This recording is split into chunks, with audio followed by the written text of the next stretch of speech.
Nowadays, with the Clemic performance method, you teach people how to run and jump and increase their speed and their vertical and all that stuff. Strength and conditioning is a big part of athletics. Yeah, it covers. I mean, the jobs, the descriptions change now to be like performance coordinators or whatever. But that's what Jeff was to us. And one of the things that I'll bring up before even Jeff gets on here is that our coach Hurd, to me, I would never call him Jeff. Right. But the thing that he brought to us was he was a scientist basically with a Fu Manchu and big biceps. You know, and he was like your therapist too. Like I was saying, we spent more time. So he does more than just strength and conditioning. Yeah. Oh yeah. Conditioning of the mind. Yes. We spend more time all season long with our strength and conditioning staff than we did with our coordinators, our head coach, our position coaches. Nobody more than you spend with your strength. All right, let's go to the Tom's River Volkswagen Sports Hotline and welcome into the locker room longtime NFL trainer, sports conditioning and strength coach, Jeff Hurd. Good morning, Jeff. Hey, how are you guys? Thanks for having me on. Yeah, so what did you have, a Fu Manchu? Yeah, I still got it. Yeah. I used to have a mullet, but now I'm just going with the high and tight crew cut, you know. So, Coach, let me ask you this before we get started with some of the question that Dave wants to ask you. How important, let me rephrase this. When did strength and conditioning become a big thing in the NFL? You've been doing it for like 25 years, but like when did it really take form? Well, there was guys that were kind of doing it on their own, and then there was a couple guys that, the colleges started it early, Boyd Epley and those guys at Nebraska, and then NFL started hiring guys, and it just kind of evolved from there. But it's been a part of it for quite a while. It just wasn't in a formal setting, There wasn't a title or a guy that just did it. So, Coach, nowadays you have to. Each individual has his own program. Like if you're the strength and conditioning coach, you've been with Minnesota, the Chargers, the Kansas City Chiefs for a long time. You get to know the players, and it's like Dave said, it's like a science. So you have to set a specific training schedule for each individual, or for offense and defense. How's that work? Well, the way I would do it is I started by position. And I kind of had a program for each position and the science part of it was, we didn't have all this methodology that they do now, but we would look at what their position required them to do. And then I tailored the program for that. And then once I identified individual weaknesses or imbalances, then I would, gear their program to address those. But it would still be the wide receiver program, but then they'd have their own individual things to address things they needed to get better at or imbalances, things like that. We're talking with a longtime NFL strength and conditioning coach, Jeff Hurd. Coach, I told you I'm going to try not to get emotional on this call, okay? Because you're going to break down again, yeah, Josh. Man. I got to play for. Go ahead. I'll probably have to fight it off too, because you know how special you are to me. Yeah, that's awesome. So this is the thing. I was the low man on the totem pole, and I was there for 4 years, right? Low man on the totem pole. Right. Whether it was Coach Vermeil, Al Saunders, our offensive coordinator, whether it was Pete Junta, who I'm related to now, Jeff Hurd, I spend the most time with. And when I broke my leg in a game in the NFL Europe, I came back, there was nobody at my hotel room, then my apartment that was there more than Jeff. Coach was there for Hurd. You? Right. He used to bring me over yogurt. Like when he'd fill up a whole Gatorade container of yogurt. He said, "You keep taking this."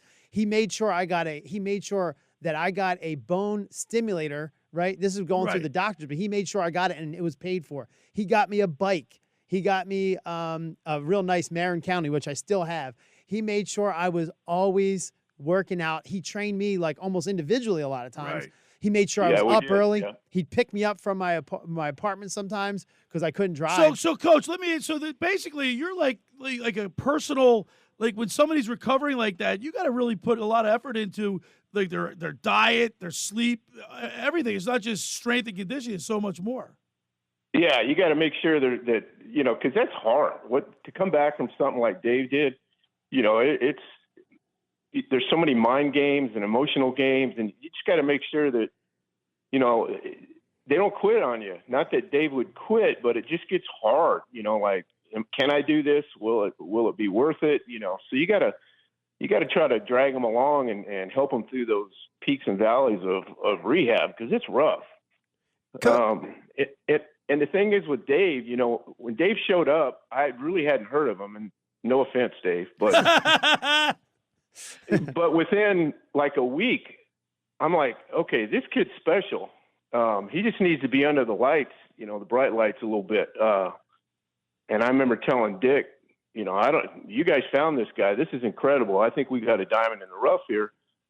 And so we ship him off to NFL Europe. And I remember when I got the news that he broke his leg, and it wasn't just a broken leg. It was pretty mangled. And, I cried. I'm like, oh, no, because this was the guy that I stood on the table for when it came time for cuts and everything else, because I knew he had something special. Had all kinds of raw talent, and he also had this joy about him that, he loved football, and he wanted to be the best he could possibly be. They're so rare. It made it easy to spend that kind of time with him. All right, now you you're getting me right now. Yeah, if I can just I don't mean to turn off the waterworks here, but he got me first. I'm going to get him next. Dick Vermeil made you cry too. Yeah, he did. Coach Hurd, I did want to ask you, because you mentioned something earlier that I think a lot of our audience is probably looking at their radio or wherever they're listening or watching the show, and they're like, what on earth is he talking about? You mentioned imbalances. Can you talk a little bit about what you mean by that and why that's important to figure out for professional athletes? Well, they have such a short career, and it's important that, let's say a guy, has a hamstring to quad imbalance, which is pretty normal. I mean, your quads are stronger than your hamstrings, but your hamstrings take all the deceleration, and they take all the, increase your stride frequency. And if they're left out to dry, you're going to pull hamstrings.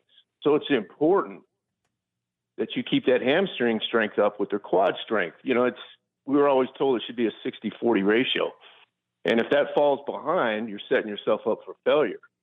And a lot of it is if their glutes aren't firing, if their glutes aren't strong, then it just leaves the hamstring out there by itself.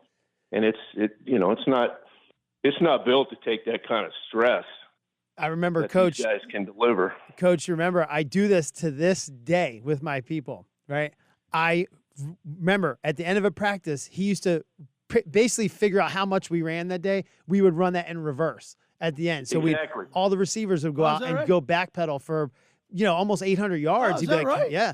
So he did the math. I remember we first started doing that. The looks were like, is this guy lost his mind? Well, now why am I running backwards? But now, if you think about it, like that's why your eccentrics turn to concentrics, your eccentrics turn to concentrics. So let me ask this question. So the Eagles' A.J. Brown's dealing with a hamstring pull. When a player, so there's so much money invested in strength and conditioning, and it seems like it's a big part of sports psychology, I guess. When a player goes down with a hamstring, does the strength and conditioning coach, do they look at you like, well, why did you get hurt? Oh, 100%. That's the one thing I don't miss. Hey, if a guy goes home and stubs his toe on his table walking around his house at night, strength coach gets blamed. Is that right? Oh, yeah. I mean, everything runs downhill, right? Yeah, right. Easy scapegoat. I always joke around and said we always got more credit than we deserve and a lot more blame that we didn't. So you're like a quarterback. Yeah, exactly. No, there's a lot of correlation there, or a kicker. You got one job, right? Don't screw it up.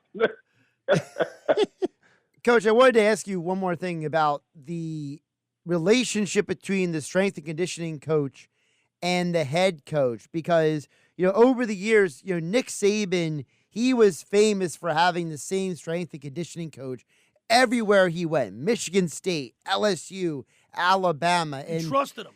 The strength and conditioning coach for him was more than just the guy training the guys, as you've talked about. So talk about the relationship between the head coach of the football team and the strength and conditioning coach. Well, it's crucial. It really is. And I've seen guys screw this relationship up too. first of all, you got to build trust with him. You got to be on the same page with him as far as what kind of team he's looking for, even by position. And then, it's just a trust thing. And the other thing too is, you gotta have that relationship where you can let him know and he'll not bristle up at you. Like, okay, we need to push him harder. Coach, we need to back him off a little bit. So-and-so is going to help our club. He's good in the locker room. He's good in the weight room. Other guys, Coach, you know what? He's got plenty of talent, but I don't know if we can trust him. Those kind of things. And yeah, exactly. Or he's going to break our heart later, even though he's enamored with all this talent. So, it's just a relationship thing, a matter of trust. And the other thing too is they want a guy who handles things. Like, the head coach has so much going on. If there's little things that you can take care of and nip in the bud or counsel the guy and get him right without the coach having to get involved, he really likes that. And then he'll trust you that if you come to him, then there's something he needs to get involved in. If not, I'm not going to be 5-0. I mean, that ruins my relationship with the players too. They don't trust you and the head coach stops trusting you, and it's just, you're a sheriff without a gun. I mean, you can really lose the weight room if you get a reputation of being that guy that just because so-and-so came in smelling a little bit like alcohol, you run up and tell the head coach. You handle that on your own with the guy, Well, Coach, I gotta but before we jump off here too, I got a couple quotes that I use that you, and I'll go with one of my favorites on the wall in the weight room. Ready? You'll finish it. There's only one way to kill time.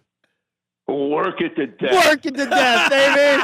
That was in the locker room. One of his quotes I'll never forget. Coach, you mean the world to me today. The person that I am, the pure person that I want to be, has a lot to do with who you were and who you were to me. And I counsel that back to the athletes that I work with to this day. I promise you, but I'm not who I am today without going through you.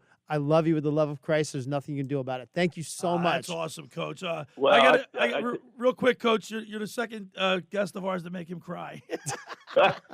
Well, you know what? That makes everything. That's why I did what I did. Was not so much. I mean, yeah, the trophies, the championships, those things are all well and good. But when you get somebody who you've had an impact on their life after football, that's what makes it all worth it. I mean, 100%, Dave. I feel the same about you. All right, Coach. Listen, man, we really appreciate having you on. Thank you so much.